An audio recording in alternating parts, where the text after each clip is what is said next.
Good afternoon, everyone. Thank you for joining us here at AC for the latest in our webinar series. Today we're going to be looking at strategic planning and placemaking, and we're joined by a superb guest of speakers. First off, we have Samir Begin, who is the Thought Leadership Relationship Manager at the Royal Institute for Chartered Surveyors, and is also a founding professor of planning at the University of Kent, who will be taking us through some of the work that he is doing over at RICS.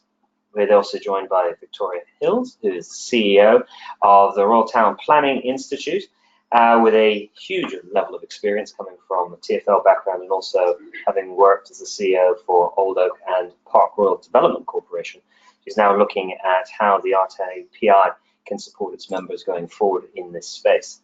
We also are joined by Carmen Mateo Marino, the Future Place Project Manager for REBA, who will be leading on the Future Place work that REBA is, and we look forward to hearing a lot more about that and how our members can necessarily support that. And last but not least, Rajiv Sudan, who is the Vice Chair here at ACE with a varied and extreme career around the world. We look forward to hearing what the consulting engineers actually are looking at in this space. So thank you for joining us, everyone. Very glad to see you around the table. So we're going to kick off with you, Samir, with the first question. How are technical changes affecting the way we are approaching strategic planning? Lovely, thank you, Julian. Thanks for asking me to come in and speak today. And good morning, everyone who's listening in. I'll speak for a few minutes and then go through a few thoughts with you. And on that, I thought it'd be nice to go and list some of the policy changes, the recent ones, which I think are important to this conversation to us today. I did a bit of digging yesterday with some key dates. So January 2018, 8th of January, when the government renamed the Department for Communities and Local Government, they added housing in, so it became Ministry of Housing, Communities and Local Government. So that focus on housing, I think, is probably crucial to this conversation today. January 2018, again, the 11th, the launch of Homes England, the rebranded Homes and Communities Agency, greater focus on delivery, including land assembly, all linked to do with strategic planning, of course. And then the June 2018, I thought it's useful to build out Sir Oliver's Letwin's independent review, looking at the gap between housing completions and, if you like, the amount of land allocated for development, particularly in areas of high demand. So that was also useful. The scrapping of the council housing borrowing cap in October last year, 2018, and then the new Commission on Building Better, Building Beautiful, also announced towards the end of 2018. So these policies, I think, kind of useful, and they inform some of our context in terms of the conversation today. And they are part of that conversation. If you like, they're probably also part of a rhetoric, and a growing rhetoric about growth and quality. But if you like, little still out there by way of detail. And they constitute different parts of the story. Not much, I thought, a coherent narrative, if you like, but a series of ongoing debates, some on guidance, some on strategic planning, some on viability, alongside NPPF reviews. I think we've seen that in the spring statements, the potential expansion of permitted development rights going vertical, if you like. And against that, I've heard that being called the antimatter of placemaking. So we'll see where that one goes. There are specific design opportunities and challenges when planning at scale, and I think that's also important to us here today. So despite that confused policy context, it's still possible for councils to set high standards and increase expectations of quality, particularly to their local constituents.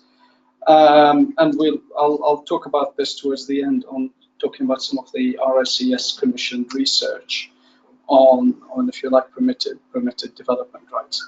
In terms of strategic planning itself, I was thinking of good examples, and one of the ones that came up was the Oxford-Cambridge corridor. So that's, again, that's talked about a lot when you're scanning through the media. 34 local authorities in the corridor, potentially 1 million new homes above existing allocation. What there probably isn't is a delivery vehicle or a link with high speed 2, again, other than a series of crosses on a map. And I think that's important, linking our infrastructure with, if you like, with our housing provision. And investment in that infrastructure should, if done properly, address some of those challenges about undersupply, thinking strategically, and in that Oxford-Cambridge corridor, address that kind of poor east-west connectivity. What we probably don't have are strong enough governance mechanisms, if you like, that can help them deliver that step change. Strategic leadership, collaboration, I think, are very important, and there's not much of that out there. There is a way around that, and it probably includes local authorities, local enterprise partnerships, working together, develop proposals for joint governance arrangements, and then government potentially also stepping in and bringing forward funding for rail and road projects.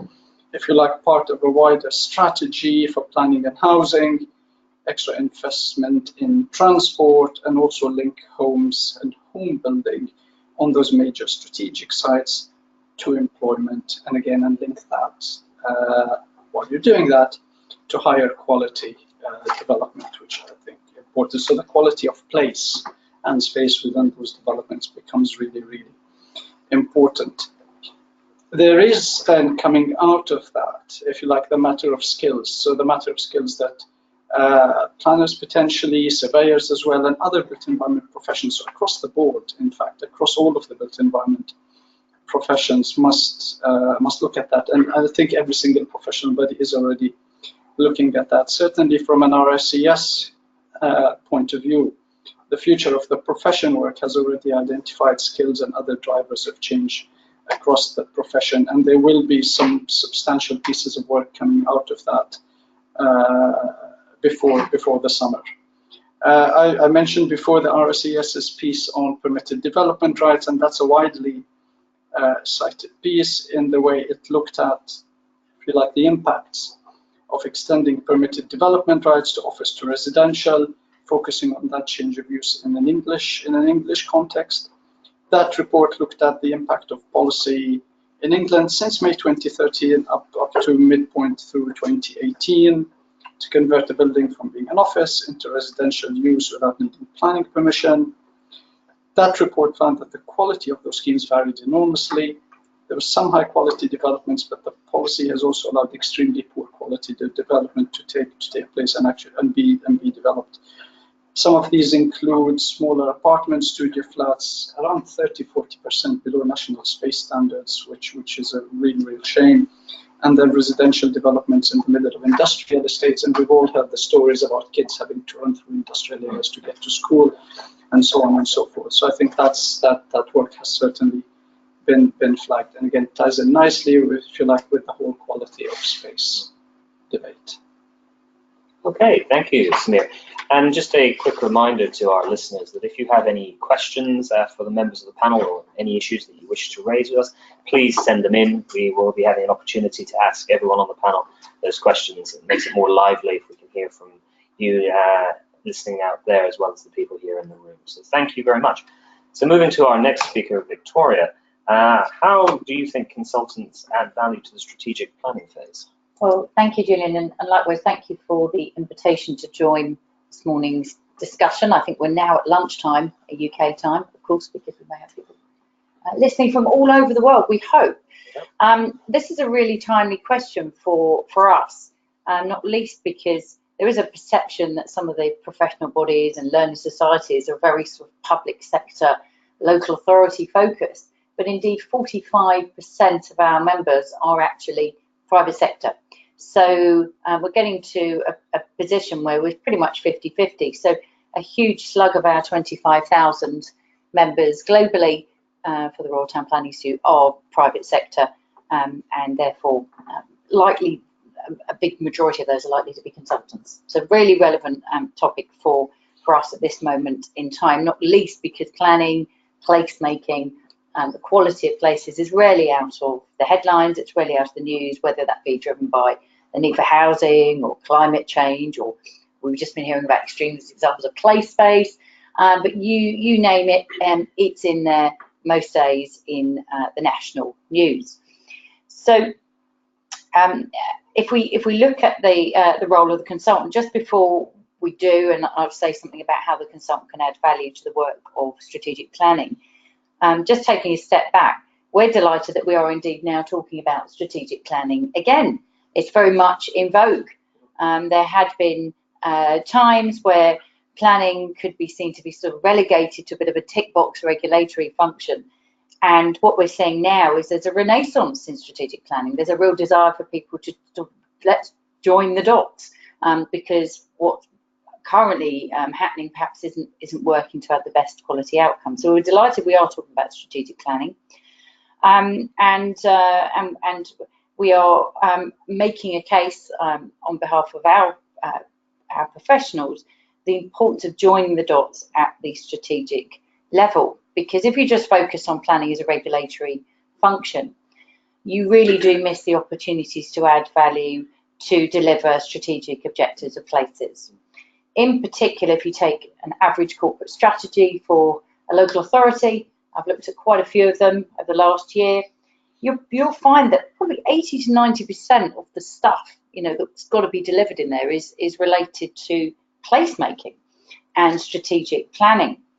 So if you resource planning and put it as part of those strategic level conversations, then you have an opportunity to join the dots, whether that be investment decisions or policy decisions, an opportunity to prioritise and coordinate efforts across the piece. And just this morning I was reflecting with some of my policy wonks, let's just put them that, on the real sort of absence of a good debate on how we house the elderly part of our nation, with some urgent guidance from government still pending.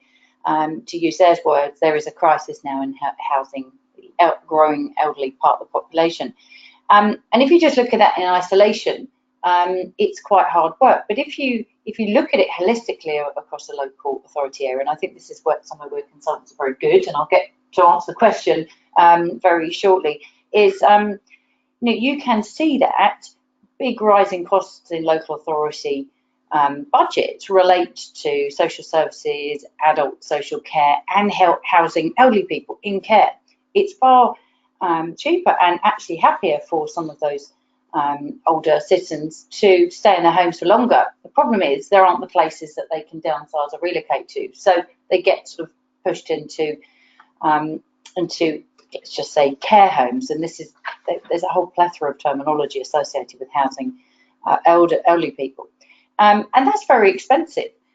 Whereas if you look holistically at what's required, you can actually cut some of those costs down in the round, but you do need to ensure that strategic planning is part of those broader investment decisions and discussions for local authorities that may relate to adult social care and care homes. But planning and placemaking has got to be part of that, and joining the dots is something we feel quite passionate about, not least because our research showed that 83% of local authorities are currently without a chief planning officer at the top table. So we would argue, well, how can you do that strategic planning if you're not part of the conversation? But what does all this mean for consultants? And I can speak with some authenticity, having been one myself. My second job was in transport planning consultancy. So I have walked the walk and lived the life of a consultant, working broadly around the country and beyond. And I think one of the things that consultants can really do, and adding to the value in strategic planning, is by bringing in breadth of UK and global experience into a local situation where you may be working with local councillors, local team who's quite established. But consultants can bring in a far broader perspective of things that may have worked or not worked elsewhere, not just in the UK, but beyond. And bringing in some really best practices is very helpful, as is bringing in some very finely tuned skills, particularly on engagement, is an area where consultants can add value, because they go out and do it day on day in a way that perhaps local authorities don't do it all the time.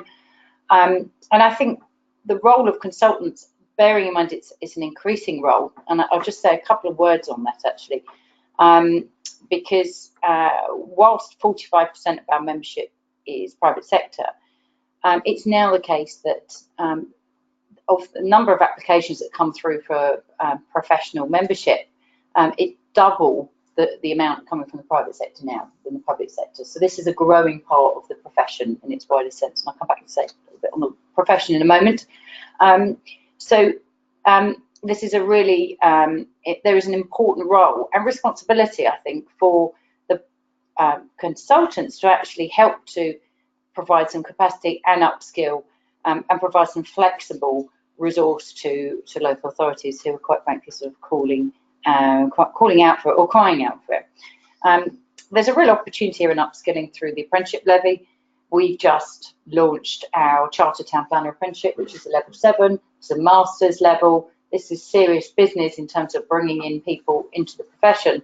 And the consultants are part of that, of course, because they all pay into the apprenticeship levy pots. They've got their virtual pots of money sat there waiting to be spent on apprenticeships that maybe were there, weren't there.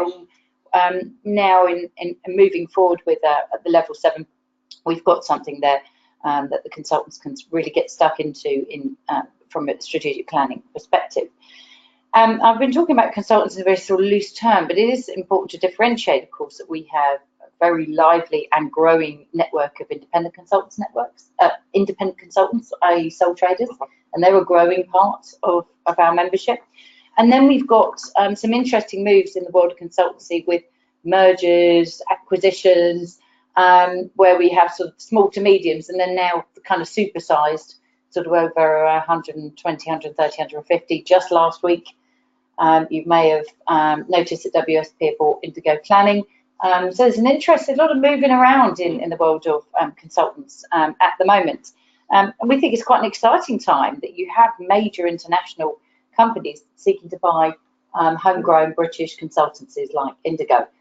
This is a sign that not only planning is very important, but strategic planning, it's all definitely there. So at the heart of this sits the professionalism. And we just heard before that the profession is important.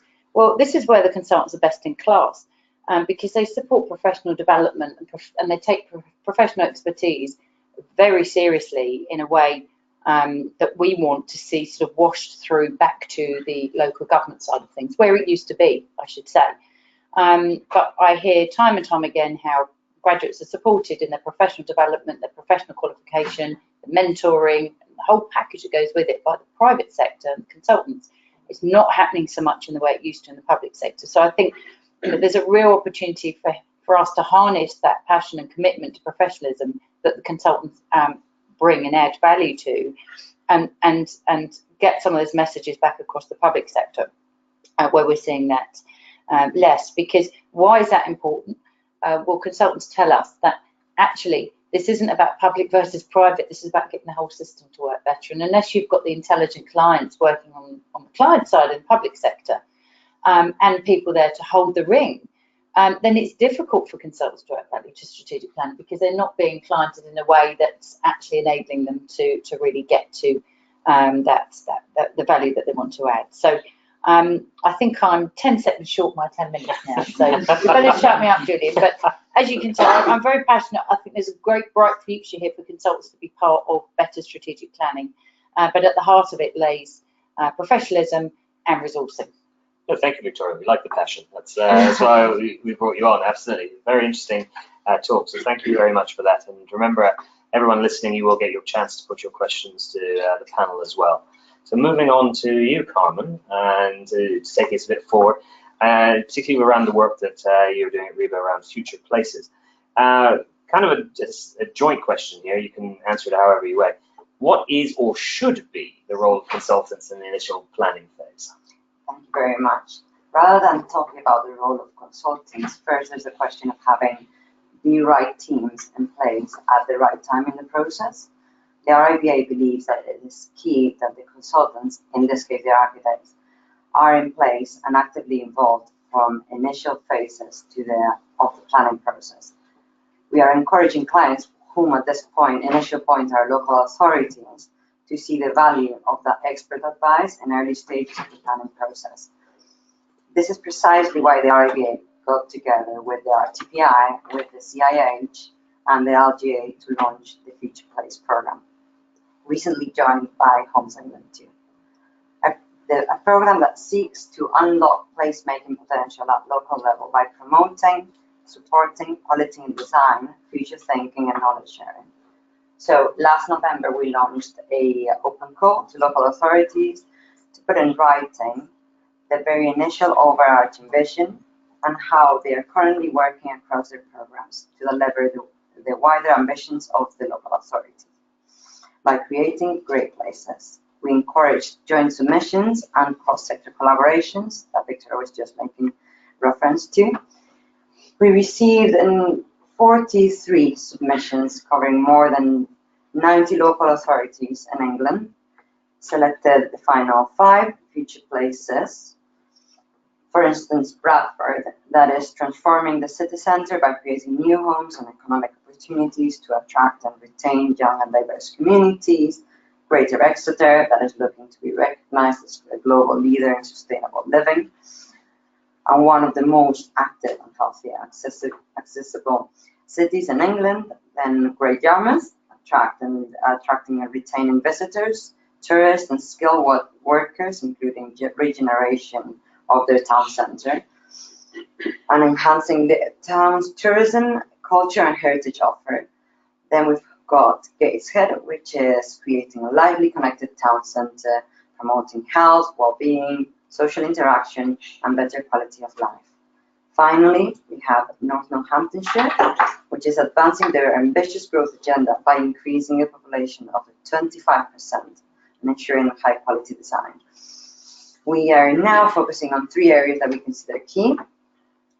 We are working on capacity building at local level. Last week, we all went together to a leadership seminar at the RIBA. We are also working on knowledge sharing between all the local authorities at that local level by communicating via our institutions, channels, and the challenges and the opportunities that the local authorities have. And finally, and the most relevant to this session, the partners are offering expert advice to the local authorities at this very initial stage with their vision, because we believe that the opportunity of getting the most value from your consultants is directly proportional to how early along you are in the process, and hope to prove with the Future Place program the key role of architects and planners are that initial stages of planning. Okay, thank you very much. Very interesting. Just had a quick question pop up about are there any presentations from any of the speakers? No, there are no slides, so don't listen to them. We just get to hear their wisdom. We don't get to read it. Finally, and not least, Rajiv Sudan, who's the Vice Chair here at AC, to talk to us from the perspective of the actual consultants. So, in your opinion, Rajiv, how should consultants be utilised by clients to maximise their value? Thank you, Julian, and thank you to my fellow speakers. If I don't appear to be as slick as the previous 3 speakers, it's because I'm an 11th hour substitute. So forgive me if I go over some ground that's already been covered. From a consultant's perspective, I think we can bring. There's 2 aspects that spring to mind. One is we can bring the rigor and the methodologies and the processes that underpin solid project management, solid business case preparation, and picking up on Victoria's point, having had that sort of global and national and cross-sectoral exposure, some of the risks can be mitigated because they've been through that again and again. So therefore, it's really important to get that understanding of all the objectives up front. So there is a big piece of work in terms of if anyone's been involved in putting together a business case, a strategic business case, to outline business case, to financial business case, there is a very well-worn methodology by Treasury, the Green Book. I would encourage people to look at if they've not seen that. It's a good piece of work which is continually being updated. You've got things like classic SWOT and PESTEL type analyses as well. So what I'm saying is that sort of sort of connects with the sort of professionalism aspect that was mentioned earlier. And by doing that, you are actually creating a good strategic fit, and that sort of process should connect all the varying aspects that are under consideration. So social aspects, the technical aspects as well. The other sort of dimension to this is consultants can bring innovation and expertise from these other sectors. So I'm in the consultancy environment at the moment.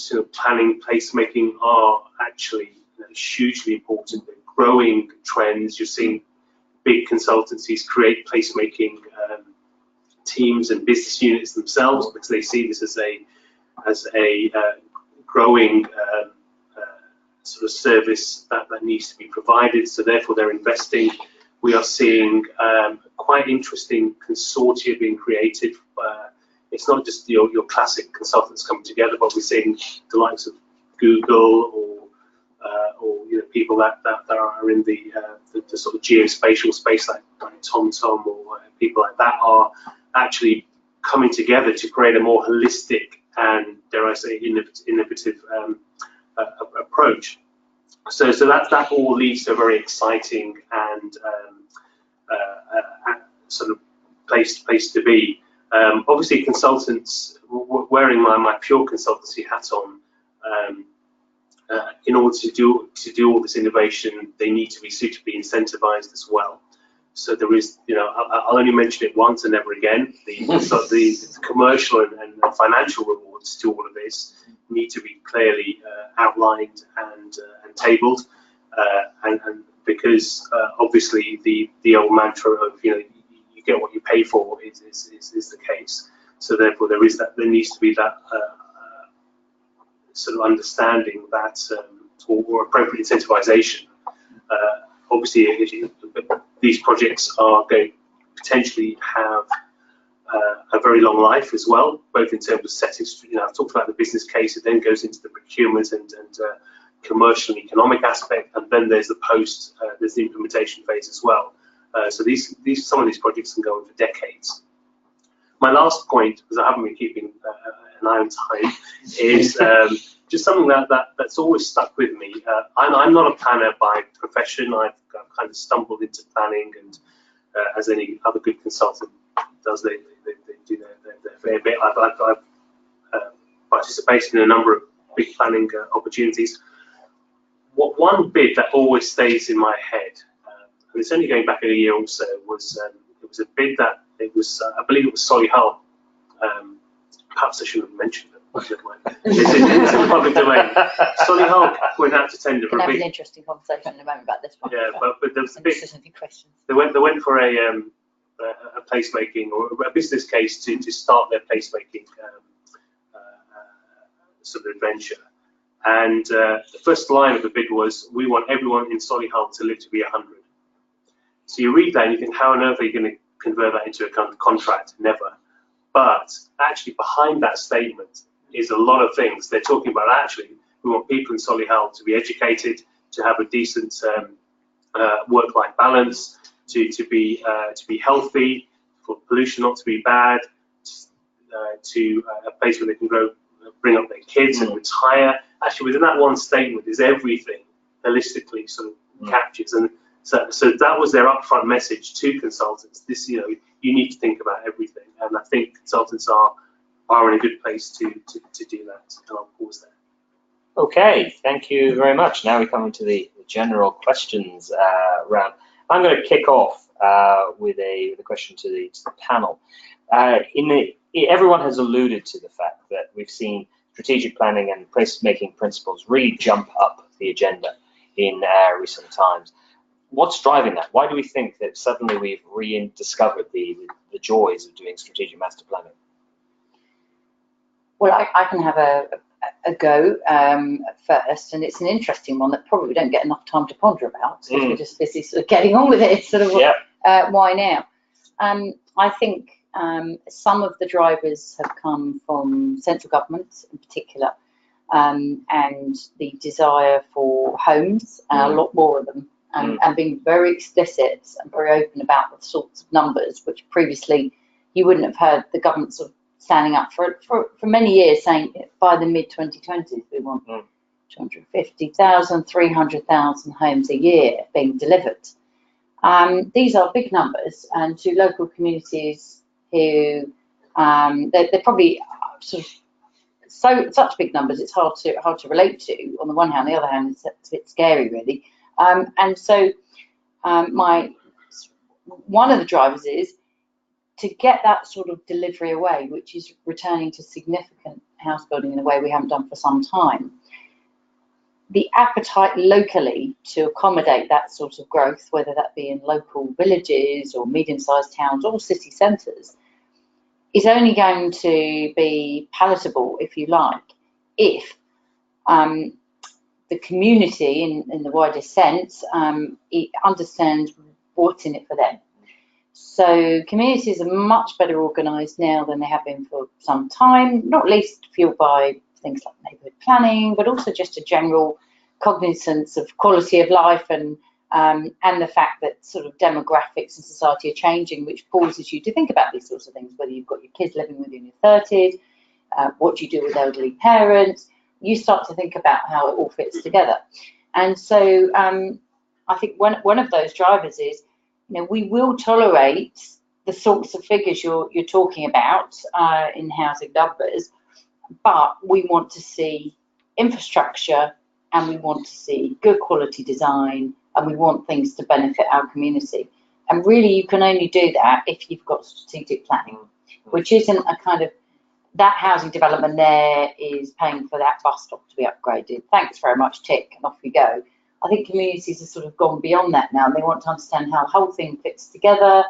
What does it mean over the course of this 10, 15-year development in terms of number of extra classroom places, GP surgeries, transport, better tram lines or trains? How does it all fit together? So I think that's been one of the drivers, is the ambitions of government to deliver such a significant amount of new developments. It's not just all about the homes, it's also the employment space as well.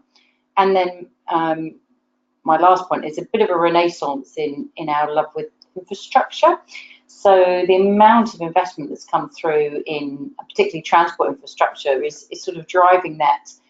You mentioned the Treasury book analysis, is sort of that wider piece of, well, what are we actually getting? What else is coming out of this? And so we now have people coming to speak to us about major rail schemes, and they've got to change the narrative a bit from, yes, it's delivering this and journey time savings too, but what's the growth that's coming with that? And Treasury are driving a lot of that, which is how many homes, how many jobs, what else is it delivering? So that's my sort of start of a 10, if you like, as to what I think is driving this strategic renaissance. But I'm really interested to hear. I could come in actually in addition to what Victoria had said, and I mentioned the Oxford-Cambridge corridor as an example, but actually if you look across other parts, at least in the southeast, where you've got the demand and the answer to the viability questions are actually a lot easier.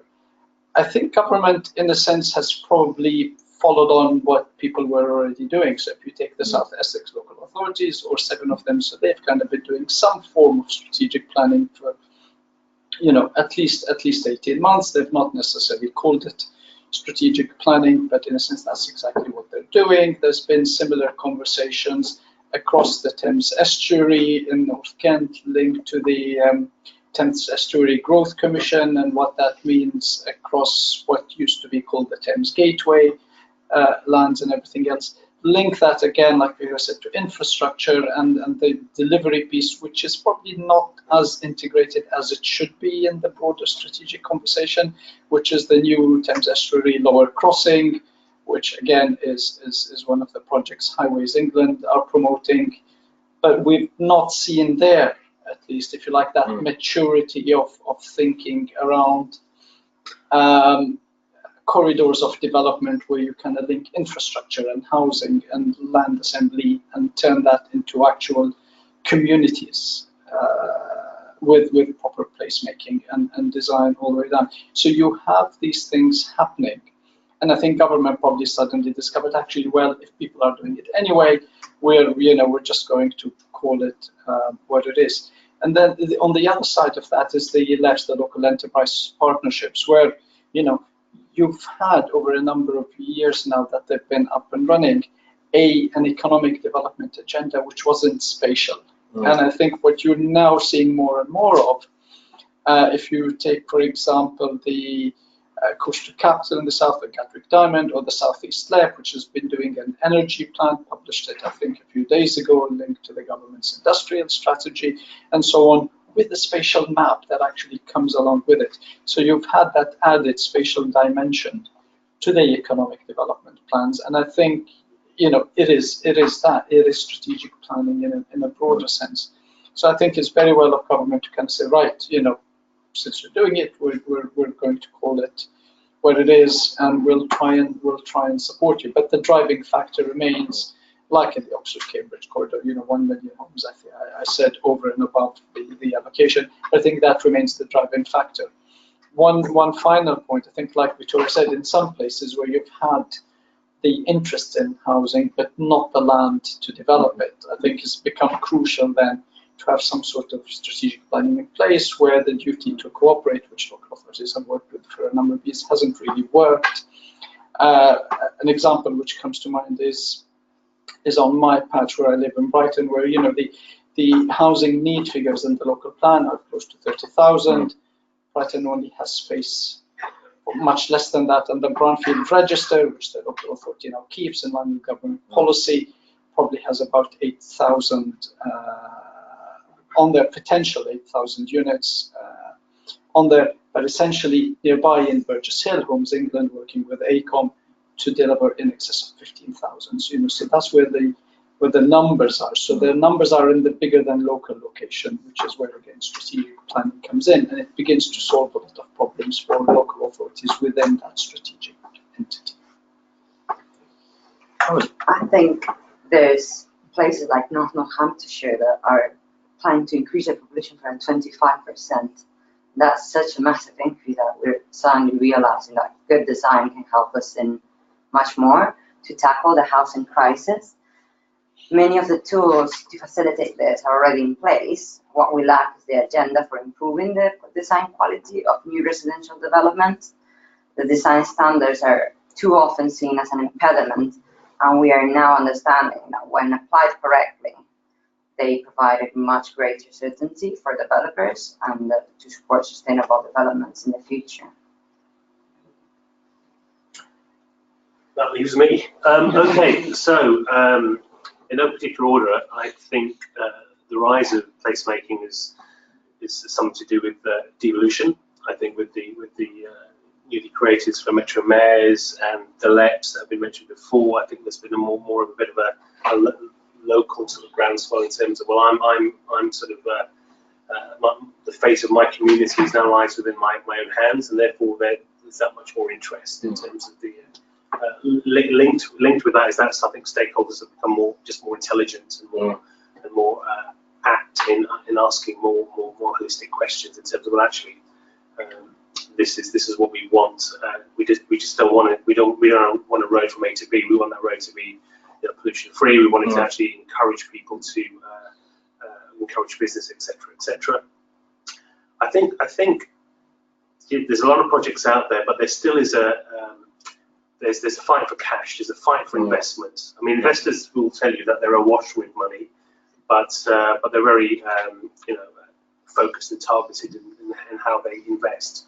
So the more well-defined, the more holistic, the more your scheme, your application for funding, because all these schemes we're talking about will involve a certain element of private funding as well. We've got a lot of private funding, so therefore, that funding will go to schemes that have got that solid business case that covers all the aspects that we've spoken about before, and that's why I think placemaking is now becoming more and more important, because that actually leads to a more fundable solution, and funders can get it.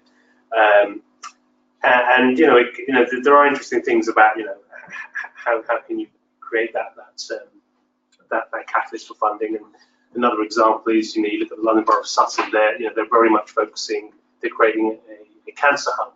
So actually, all their funding is now they're trying to create a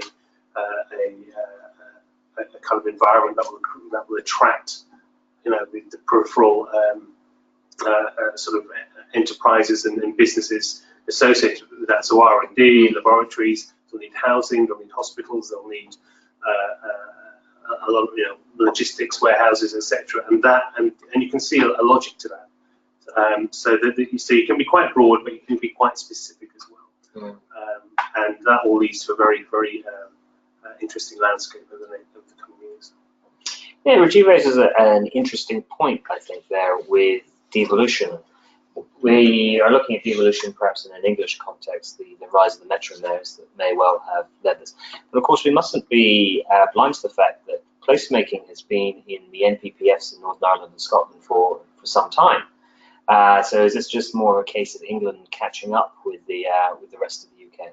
And if it is, what can we actually see happening in Scotland and Ireland that can point the way to how we can actually produce things? Any thoughts on that? That's a big question, actually. It is, but we've been trying to talk to our Scottish members about this, and they're going, "We've had placemaking for ages. What are you talking about?"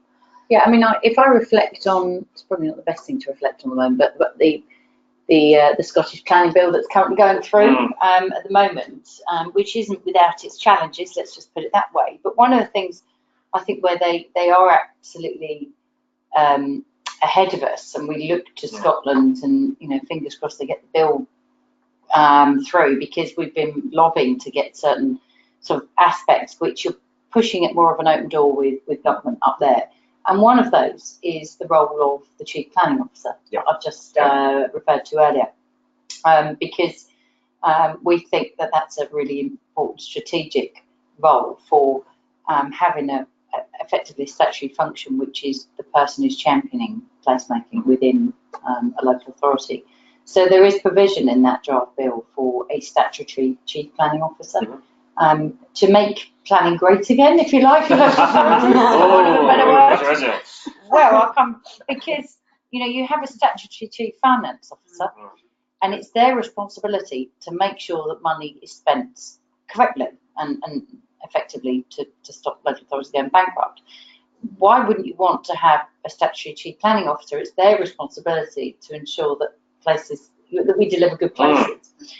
And as I say, sat here with my fingers crossed, the bill gets through, the amendment stays, we will be able to hold up best in class across the UK and Ireland. Scotland is well and truly leading the way in recognising that role. And I alluded to making planning great again, because it's something we have actually lobbied the planning minister, the English planning minister. I mean, it's great that you can see when you land in Heathrow, certain professions are great. Yeah. Design is great. All power to my colleague from Reba. But planning is great is a campaign that we would like to run. And this is important from a consultancy perspective, because, of course, many of our major consultants who are our members are actual global players. And we export planning services around the world. And planning is actually seen, for the rest of the world, in the UK, planning is seen as the gold standard for planning, and therefore planning consultancy within that. So we need to make more of that. And as I said, we've been lobbying the minister. He agrees, by the way. He's just got to convince his colleagues in different government departments who've told us the list is closed. But I would encourage your members to have a look at that list, see if they're happy with what's in it. But if I tell you one of them, I'm being a bit mischievous here, it's April Fool's Day in the UK context, by the way. This is not an April Fool. As I sit here on the 1st of April, craft is great. It's on the list. So craft is great, can get on the list. We think planning can get on the list. So that's a good example in Scotland, to answer your question, where we think Scotland is leading the way. They're actually leading the way a little bit on digital planning, if I may. They're leading a march on that. and some of the work they've done on healthy cities, you could say because of some of the demographic factors led them to move quicker, perhaps because they did have some certain health indicators that needed them to kind of urgently look at where they were going up there. But we also see best practice elsewhere on that in Northern Ireland and Ireland. And I think where we can probably learn from Ireland more generally at the moment, I'm talking about mainland Ireland, just the amount of cranes that are up over there at the moment. They're nearly up to their 2008 kind of peak building. So they're clearly getting something right because they're able to attract investment at this moment in time. So I think there's lots we can learn beyond. Really dominated. Definite nods all around the table there. Yes. One of the things I suppose we need to look at is if that's great that we do see that the role of planning at local authority levels is vital to solve the housing crisis and some of the other issues. I suppose it begs the question, are local authorities well equipped at the moment to meet that challenge? Can they actually provide the strategic planning that we're all saying they actually need to?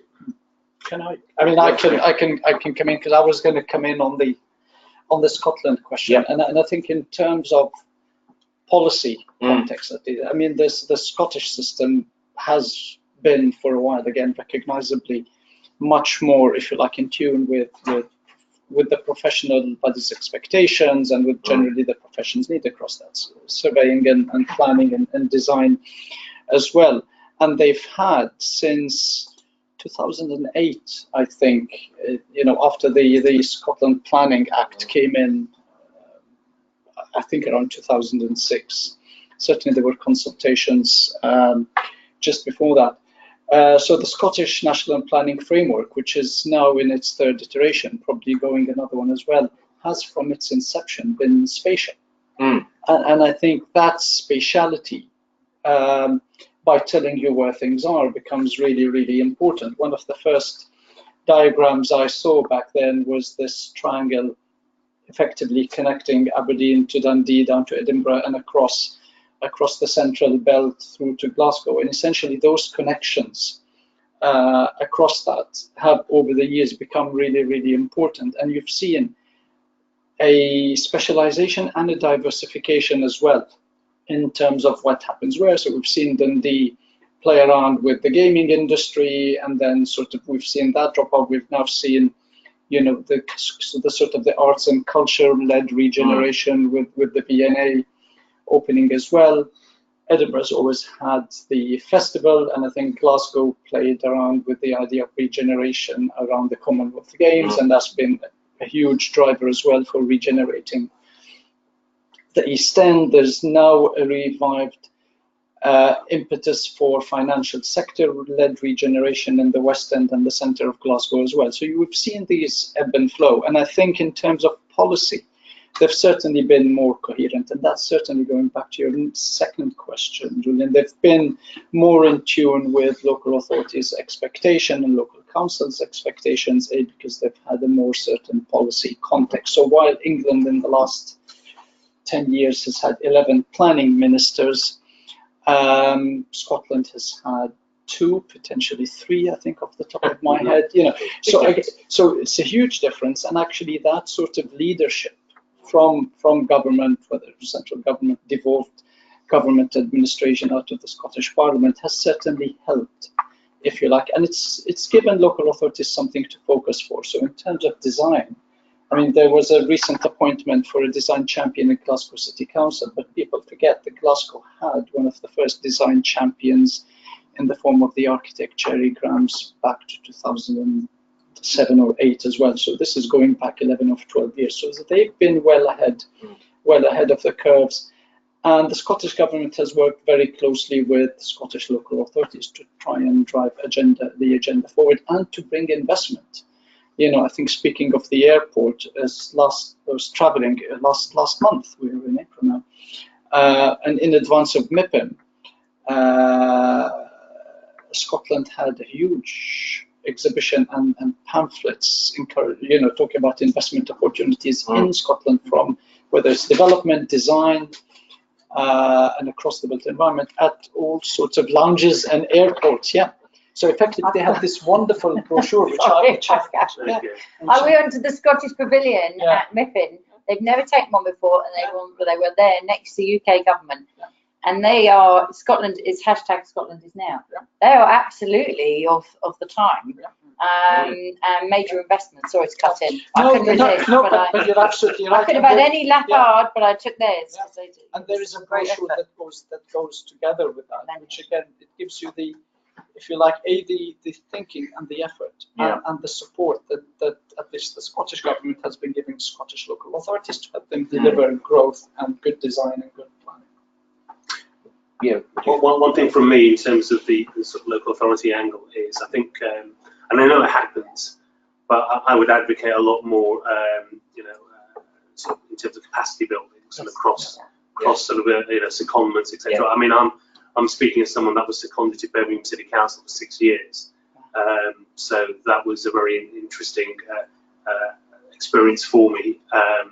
And what I got from that was two things. One, I was able to instill a sort of more private sector type thought processes within that particular city council, but also I was able to extract and come back to my host company the sort of empathy in terms of working within a local authority, which is completely different to any other kind of client side. So once you start building those, so there's two sets of skills needed there in order for things to happen, and if we can encourage that more so, and I know it does occur, then naturally that leads to a better outcome in the long term as well. So there is that kind of more sort of building the empathy in terms of understanding how each sector works. And just to answer your specific question, I mean, local authority planning department budgets have been absolutely decimated. Absolutely, it's down to the bare bone. Now, we're seeing the future local government budget cuts that are coming down the line, and future local government finance bill, etc. It's not going to get any better. So how do you deal with that? Well, part of it is look at innovation, look for secondments, but also let local areas decide how they can fund planning. So we've asked the minister to take a look at whether you could have a bit more flexibility for local areas to think about how they could fund that rather than a fits all, because at the moment, regardless, I'm not talking about household planning applications, but I'm talking about major strategic investment planning applications.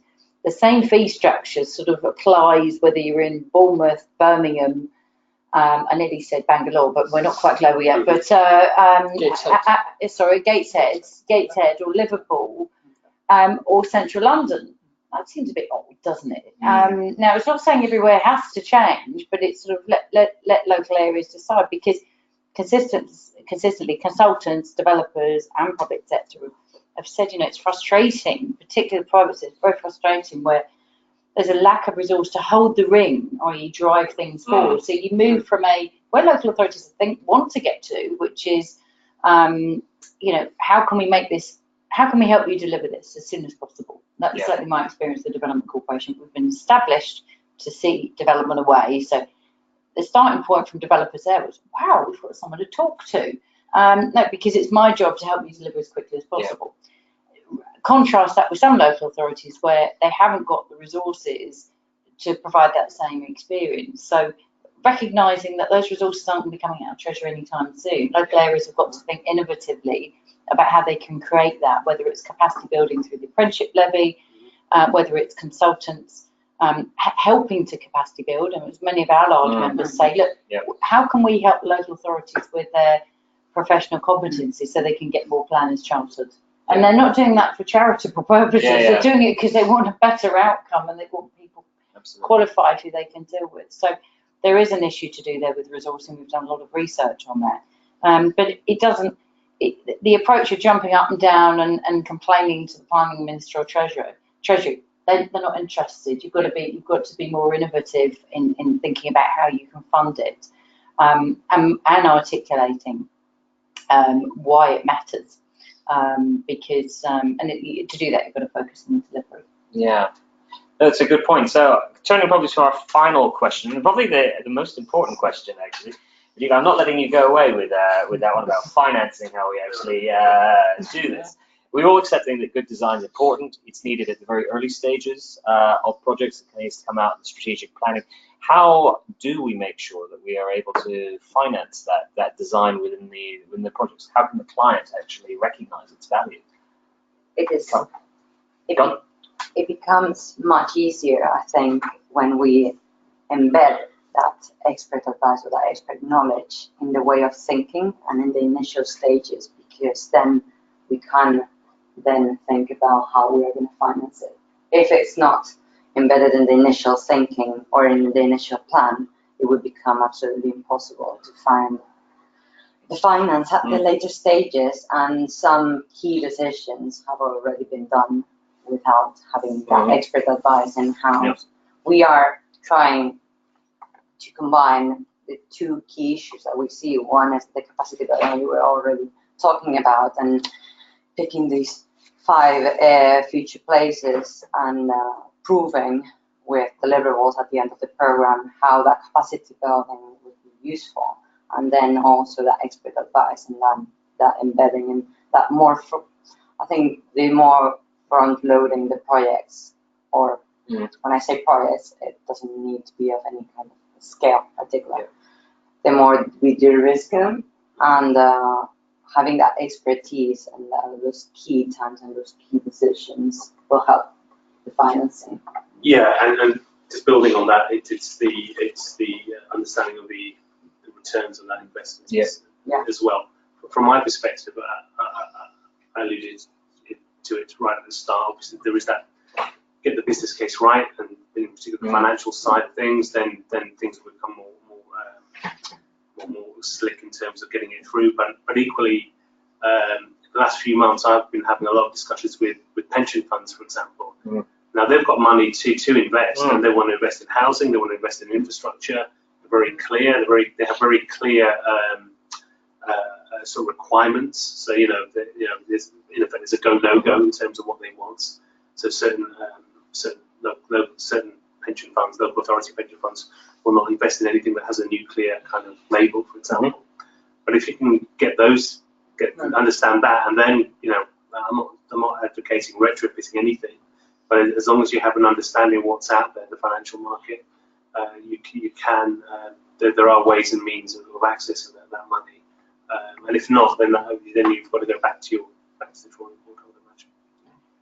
I would just add to that, if something raised at the start in terms of the update, and this was the local authority borrowing cap had been lifted. And I think there lays a bit of the key, which is, yes, you do need the institutional investment, but the government has handed an opportunity for local authorities to basically be a lot more involved in some of this forward funding, whether it be forward funding of infrastructure, of the quality of design, of actually delivery.